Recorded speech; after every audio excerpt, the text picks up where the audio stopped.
no tay lo tay Nè có tới kể ta sai nó theo à rê như thế nào ở cái môi tôi ô hai chán mò à rê ngu có hai tay mong cho sẽ hòn ọt con nó ra về bé có lo lại cho ô một là chọn có cho vì hoa đừng mà ôn em thì bỏ làm nhom xây mò cho nên để người ta hồi u mới hà lộ ra bù bây giờ nó lên to trên từ người to đi một tay tao nhau lưỡi mò đi để mỗi đi từ rồi chân lên tay tao mò lu quê cha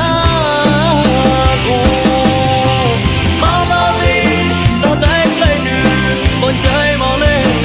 mong tâm miên để đúng cho trái mong cho tên trong gió mong hôm nào ra đi ta cho tôi ôi cho nó ra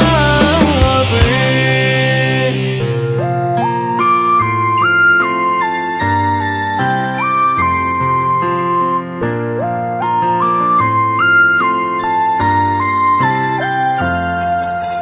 bé có lo lại cho ô một là chọt có cho vì hoa đừng mà ôn em thì bỏ làm nhom xây mò cho nên để người ta hồi mới hà lộ ra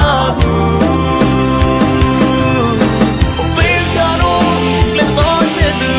người to đi một tay tao nhau lưỡi mò đi để mỗi đi từ rồi chân lên tay tao mò lu quê cha cô mau đi tao tay lấy nữ con trai mò lên mong tâm miên để đúng cho trái mong cho tên trong gió mong hôm nào ra đi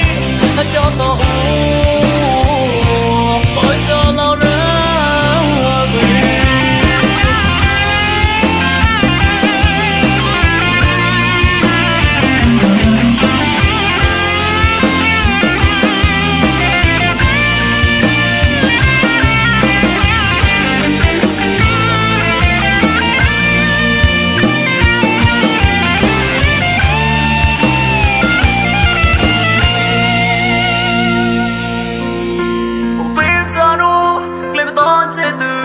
người ta đi ô tách tao cho lưỡi mò đi để mỗi chi tê